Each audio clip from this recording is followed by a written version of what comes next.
So here we have colonizers looking for ways to improve their wealth and improve their power and improve how much territories they can capture. So here is Europe, which will include France and British, the Spanish, the Portuguese, all looking for places to colonize. So here we have colonialism,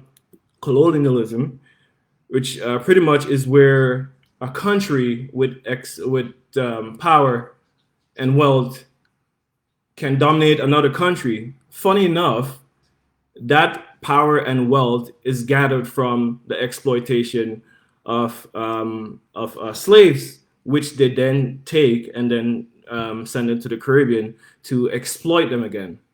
So this is how countries like Britain were able to amass so much power because they were engaging in exploitation of our ancestors, and black people from the continent of Africa. So with colonialism, what the powers they try to achieve is that not only would you be used to do their work for free, not only will your freedom be taken away, they will also take away your freedom of choice to practice your own religion, your freedom of choice to live life based on your customs and traditions. And pretty much what these powers do is that they try to um, subdue the countries they colonize to the point where um, they basically want you to think just like the way they do. They want to control you. And this is something that we see that's still happening today. Now, I'm going to go into detail of how we came to be in this situation and how we can eventually come out of this situation. So here we have um, the powers looking at the Caribbean, and they feast their eyes on uh, the year was 1700s, and they feast their eyes on Saint Vincent and the Grenadines. They knew about St. Vincent and the Grenadines based on accounts by explorers like Christopher Columbus and other explorers that went there and claimed that they discovered the island, which you can't discover something that other humans were actually living unless you consider the humans to be animals, which is probably why they say they discover places. But I rest my case. So here we have the natives who basically kept off colonizers. I believe the first time they tried was in 1765 or 1769, and they only succeeded in a second Carib War because the first war was between the 1768 until I can't remember, they probably 1775, and then they had the second Carib War, and it was, I believe, 30 years later that the British were able to defeat the Caribs. Now, I know that there are different accounts of what happened up in at Fort Charlotte when that fight happened. But from what I read from my school's university, is that Chatouet, based on another author's account, is that Chatouet already had they were already coming to a peaceful agreement. Like basically, Chatouet let his guard down, and then that's when they went in and they killed him. And when this happened, they went on to ship Caribs off to the island of Baliso, where most of the Carib died because Baliso don't have anything there to sustain human life. And this was not the first instance of genocide committed by the British, by Europe, on people within the Caribbean. This is not the first instance. When they actually visited the Caribbean, when they came to the Caribbean and they were interacting with the natives, they also brought their diseases, and their diseases caused a lot of genocide. They also engaged in raping women. They also engaged in murdering. They murdered kids, and these were missionaries. Missionaries sent to the island to ensure that the planters were kept in check in terms of the things they do. But as you can, from what I read, the missionaries actually engage in some of those acts themselves. So here we have the Carib fighting off the British for so long. And 30 years later, they finally, like I said, they finally got defeated. And the British saw it fit that the island of St. Vincent is suitable for planting sugarcane, which around that time, the 1700s, which was the cash, which was the cash that the cash crop around that time that all the colonizers wanted to get their hands on.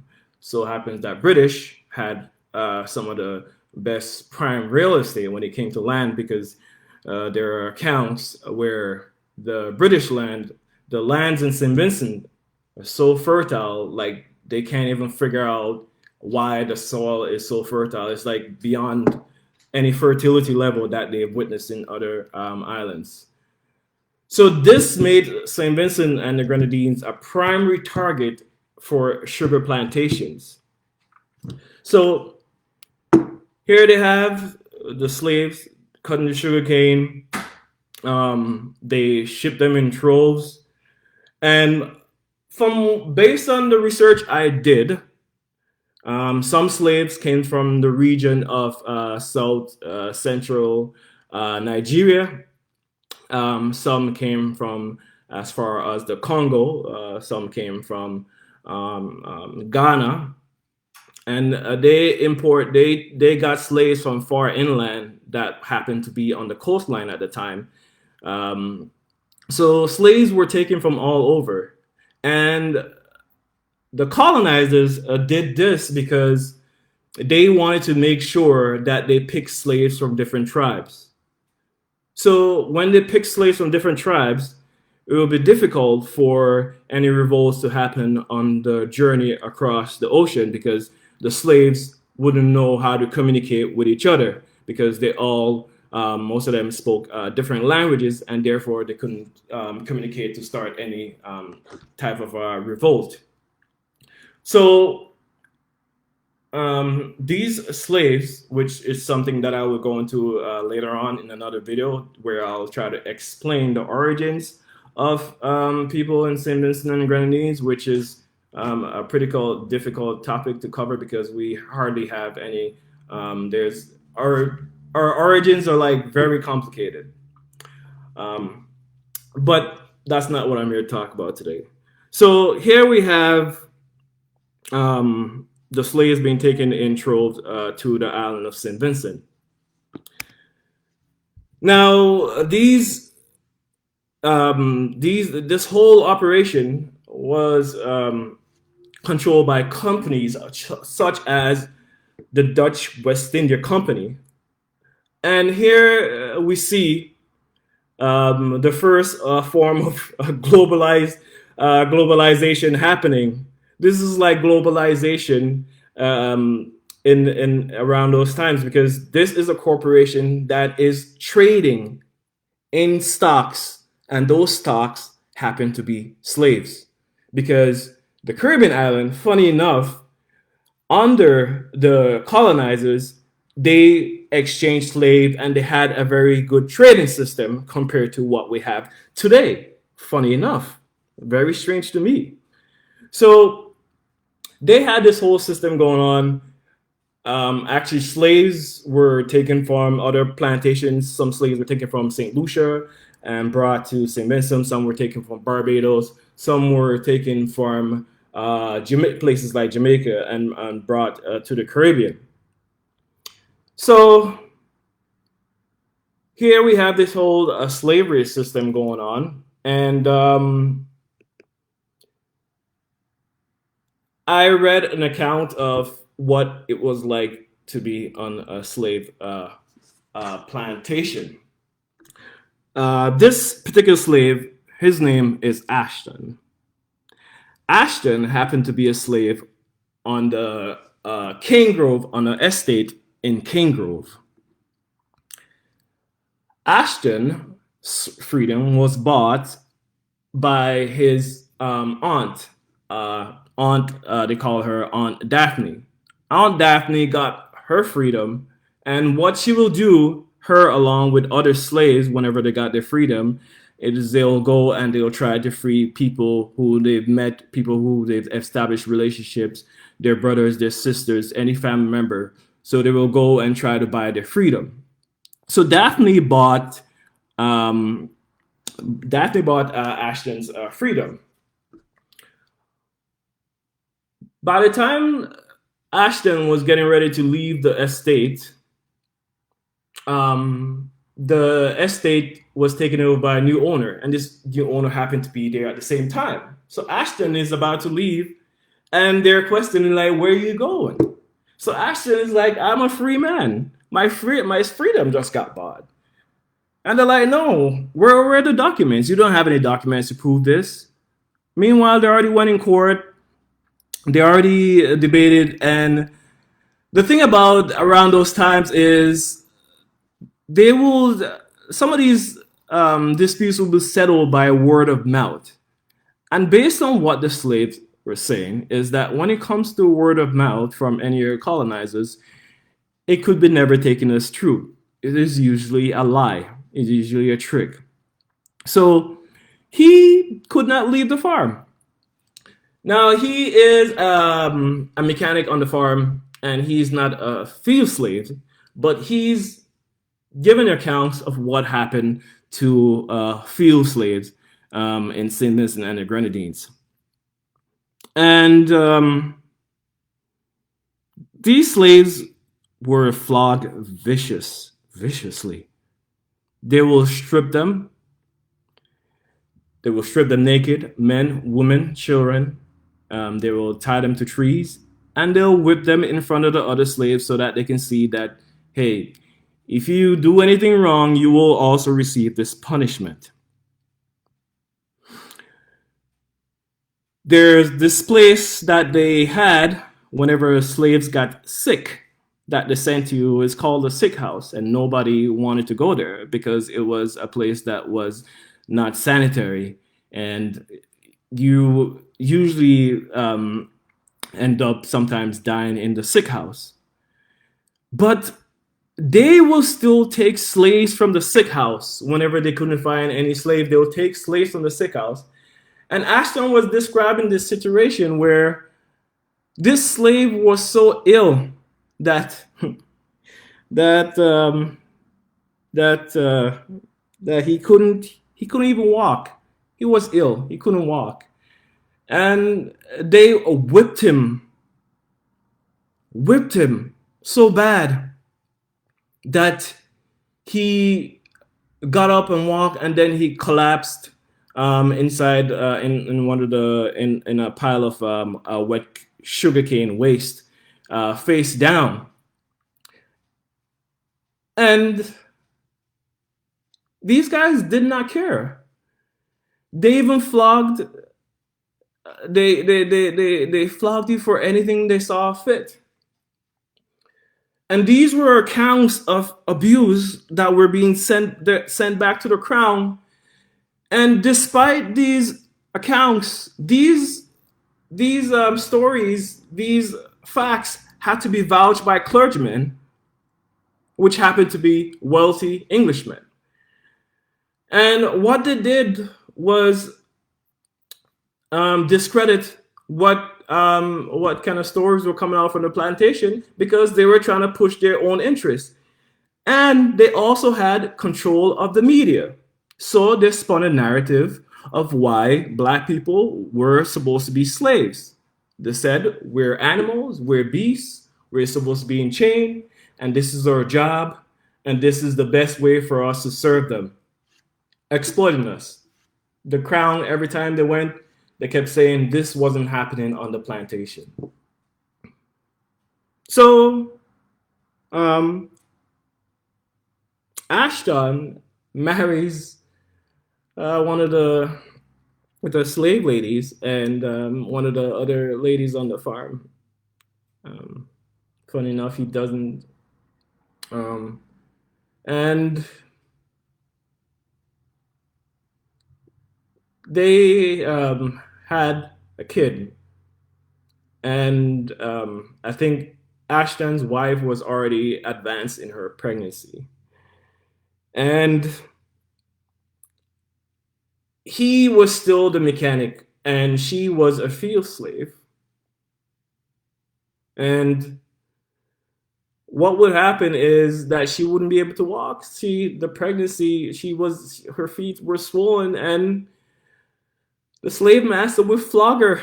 A pregnant lady, the slave master would flog the pregnant lady. Didn't matter. And her husband would be standing there not being able to do anything because he knows if he intervene, they will most likely do something worse than they were doing. She had her baby, and she would still get flogged whenever she had to breastfeed her baby before she went to work. Women worked just as hard as men. This work was so tough that when you just get into it, they said within weeks, your body starts failing, falling apart. You can't work anymore. But no, they come along with the whip, and you get whipped if you don't do your job. Another way they did was that the slave houses were sometimes far from where the slaves lived. And every morning they'll have roll call at 5 a.m. And any slaves that were late for that roll call will be flogged viciously. Some will be even thrown inside what they call a stock pen, where it's just animals. And another one was where they had to bring grass every evening to the slave owner, to the plantation owner, the manager of the plantation. And if the grass was underweight, they will also be flogged. They call these guys who collect the grass by the road, they call them, strangely enough, they call them gangs, like road gangs. So this system went on for quite a while. But the worst of this punishment was what they called the treadmill. Now, this punishment was prevalent throughout the Caribbean region, it was also a very popular method of punishment in Jamaica and Grenada. So what would happen is that you will have to hold on to the wooden bar, and you'll have to be walking up on this on the mill. And if you happen to stop, or if you got tired, they will flog you.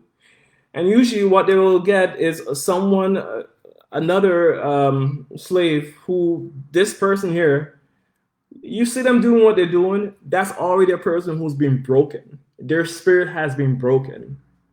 They're not even themselves anymore. So what they'll do is they'll flog you. And sometimes they said, accounts saying that it will get so bad that they'll have to bring in people to clean the blood that came from this form of punishment. And this went on for a while, despite news of how terrible the sugar plantation was in the Caribbean. Now, this is only from one account, from one slave. And you can imagine the kind of horrors that happened on the island of St. Vincent and Grenadines during the period of slavery. This is only one account. So this went on for quite a while, and eventually, I guess the crown was satisfied with filling their pockets. So slavery was abolished in, I believe, in August 1834, and they compensated the planters in St. Vincent and the Grenadines. I believe they compensated them. Now, this is just one figure. There's probably more. Somewhere upwards of 20 million pounds. And if you account for if you account for inflation and all that stuff there, and you account for in today's money, I think that will hover around, I believe, oh, that'll be 1.9 billion. So British saw it fit. The British saw it fit that the planters, they were so inconvenienced that they were the ones who deserved to be compensated. And there are descendants of these planters that that have benefited from slavery. As a matter of fact, the West has benefited greatly from slavery. The West wouldn't be the place it is now that we all go to for opportunities if it wasn't for our ancestors. We wouldn't be able to travel there if it wasn't for the fights that our ancestors put up. All the revolts. They didn't sit around. They didn't sit around and said, let's wait on this to happen, let's wait on that. They had to suffer. Some died. And that's why we're in positions that we are today, where we can come into other countries and try to carve out a life for ourselves. This is through the efforts of others who came before us. So with this compensation, they had the apprenticeship system. A lot of women were in this apprenticeship system. But this system still had the same things as slavery, because you still got flogged. There were records of women being flogged. Women being flogged in front of men, flogged in front of their husbands being helpless, not being able to do anything, with their wives being flogged right in front of them. And this apprenticeship system kept going for quite a while. Now, by the time the British is done with us, our spirits are broken. We're weak, mentally, physically. All that trauma is from our ancestors. The British sees it fit to finally let us go and gave us independence in the year 1979. Now, you may be tempted to say that they decided to do this out of the kindness of their own heart. But this is not the case. The thing is, they only let us go when they were finally satisfied, but they also let us go when we were not economically stable. They didn't compensate our ancestors for anything. I'm not sure, I don't think any of the Caribbean islands ever got any form of reparations. Now, they gave us our independence, and they still ensured that we were still living the way that they wanted us to live. So what they did was create conditions that will hamper the advancement of St. Vincent and the Grenadines. We were going well with bananas in the 90s. As a matter of fact, it was called the green gold. Good time for farmers. Great profits, country's doing well. But here comes the rain.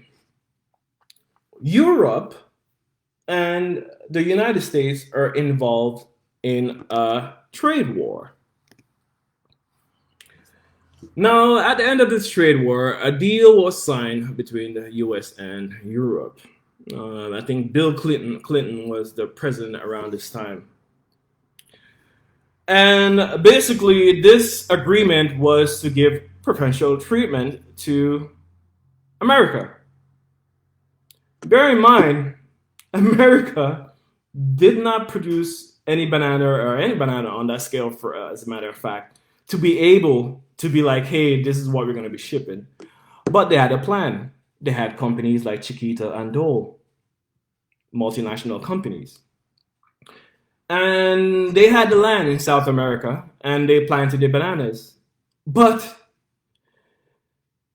so they pushed us out of the market because somehow we started getting word it was that our bananas weren't up to grade, they weren't up to any standards.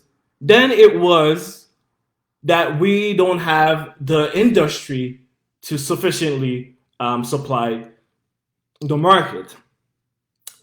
Then it became that our bananas were too expensive because the government had to give their farmers a decent wage. So they took their business elsewhere to South America where they had cheap labor. Now this was so bad that some of the laborers striked. Now when this strike happened, military men came with guns and forced the people back onto the farms to harvest banana. Does this sound familiar? Does this sound like familiar to something like similar to something that what I just spoke about? So this is how they were able to supply the market that they did.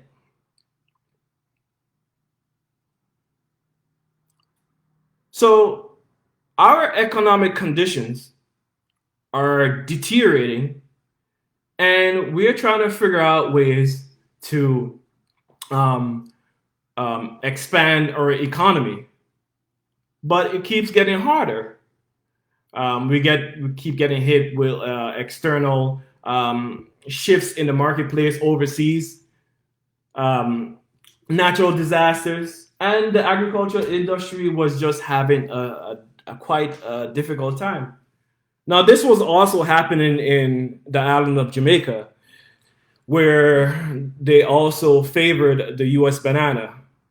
And from what I can remember, France, UK, and the United States and another superpower went into an agreement that said that they were going to ensure that the places that they colonized and they exploited, that they were going to make sure that these countries will be able to stand on their own 2 feet again and carve out their own destiny. Fast forward to today, this is not the case. I think we've been lied to. I think this has been an illusion that we've been living, and I think it's time to pull the wool from over our eyes.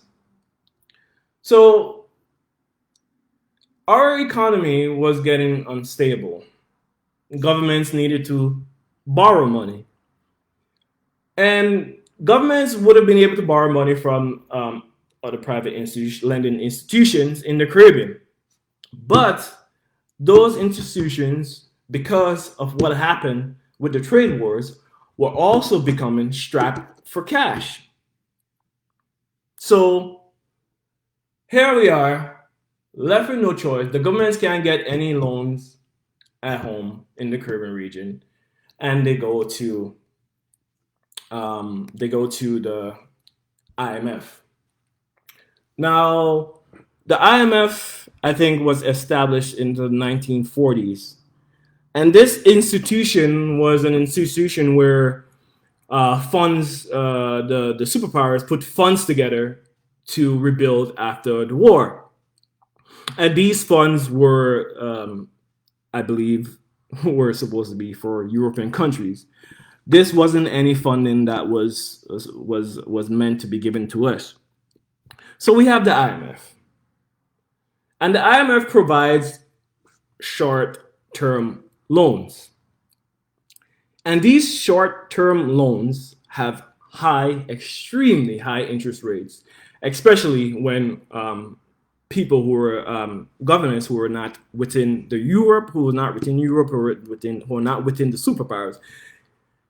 Whenever it's a Caribbean government or whatever, it's a government from the country of Africa or any other place that they've exploited and ruined their economic conditions, the interest rates and the time to repay is a short time to repay.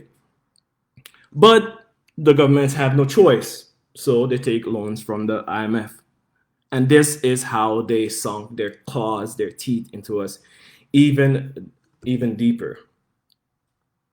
So here we have this situation where now, even more than ever, St. Vincent and the Grenadines is faced with this situation where it's going to be even more difficult for the government to even secure loans because they're in so much debt that they have, what you might say, a bad credit score, and they won't be able to borrow from certain institutions. Hence why sometimes our government says that they have to go and look for money, try to catch their hands, and pretty much this is what they talk about.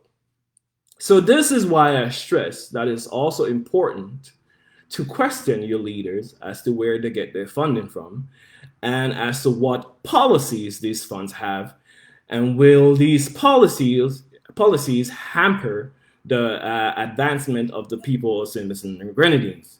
Because when the government decides to go and try to secure loans, try to fight on our behalf, trying to enact policies on our behalf, they're really supposed to ensure that when they're doing these things, these are policies that will serve the people of the country as much as possible. Because the Western country has this motto. They said, America first, Canada first, France first, which is understandable. It's their country. They want to do what's best for it. But what is best for the Caribbean? Now, we are in some really unprecedented times with COVID, like I've mentioned before, with climate change. And this is and with tourism. These are all industries that the Caribbean depends on. So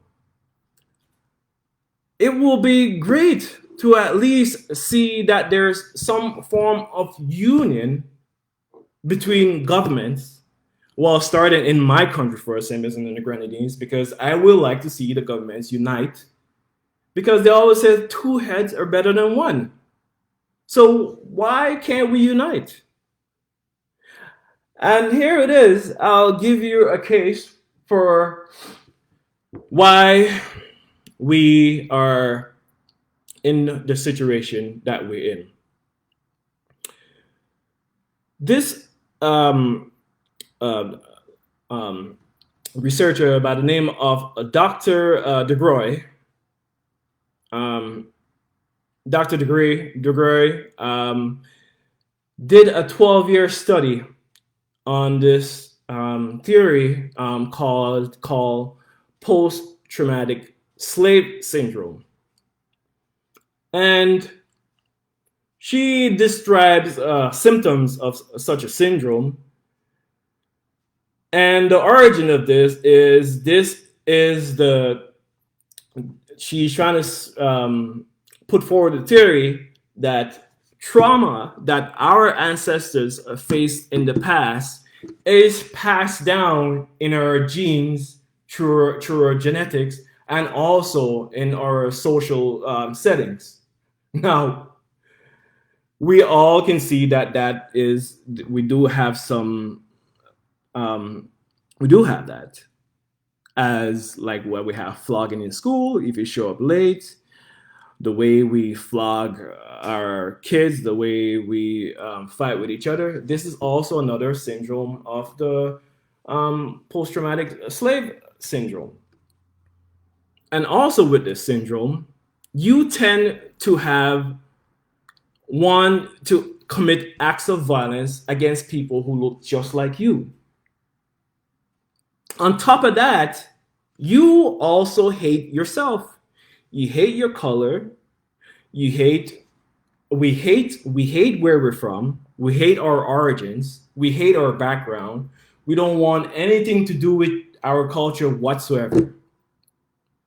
Another symptom of this theory is that we're very suspicious of each other. We think like others are out to get us, others are always out to do us harm, and we don't trust each other. Hence why sometimes you see posts like, my haters, say bye to my haters, God bless me, God cover me from my haters.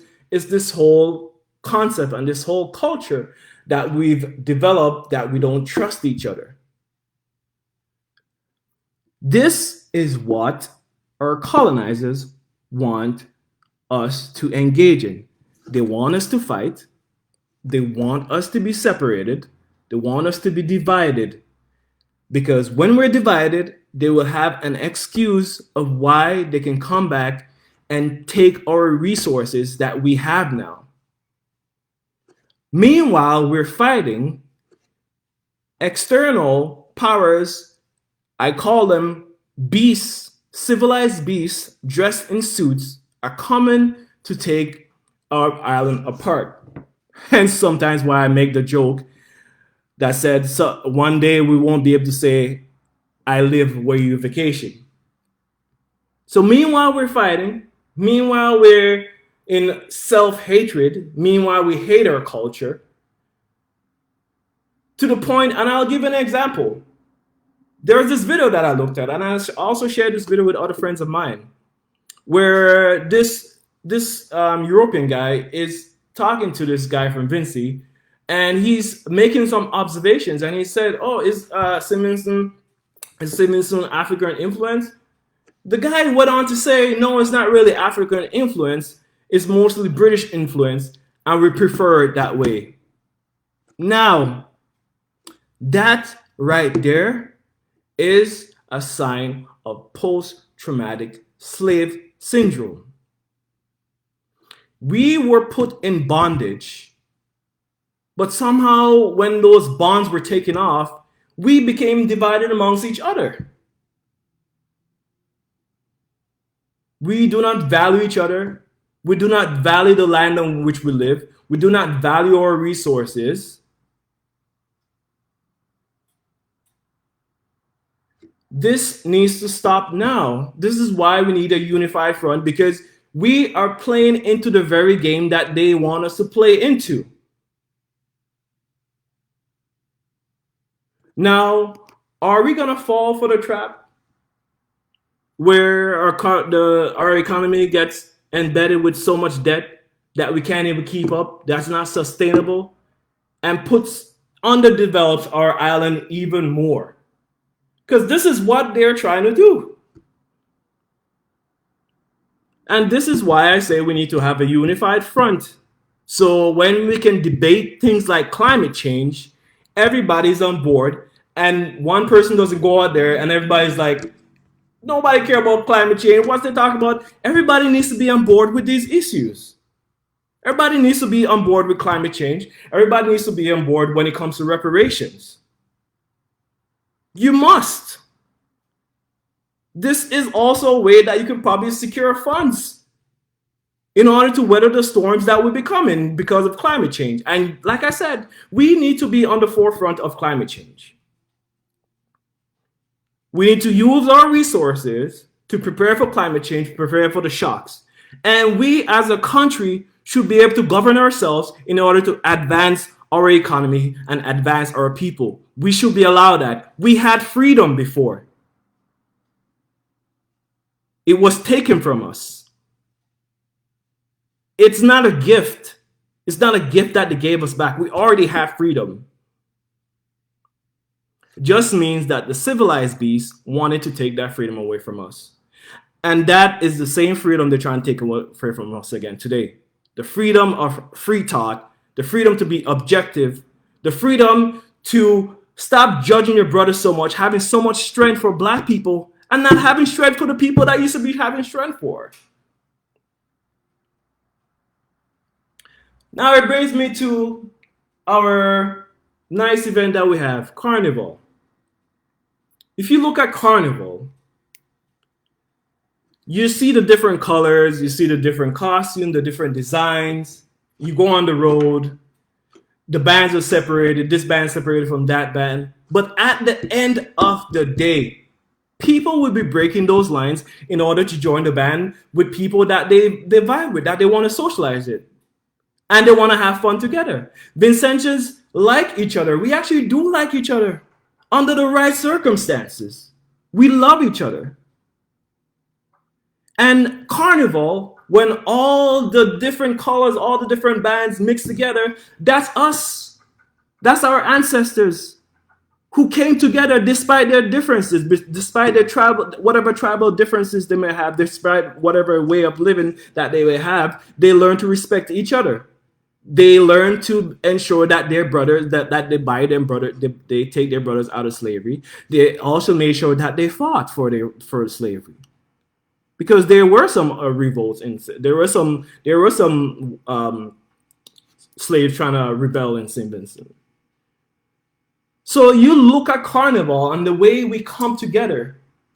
This is what a unified Caribbean looks like. It is what makes our connection stronger.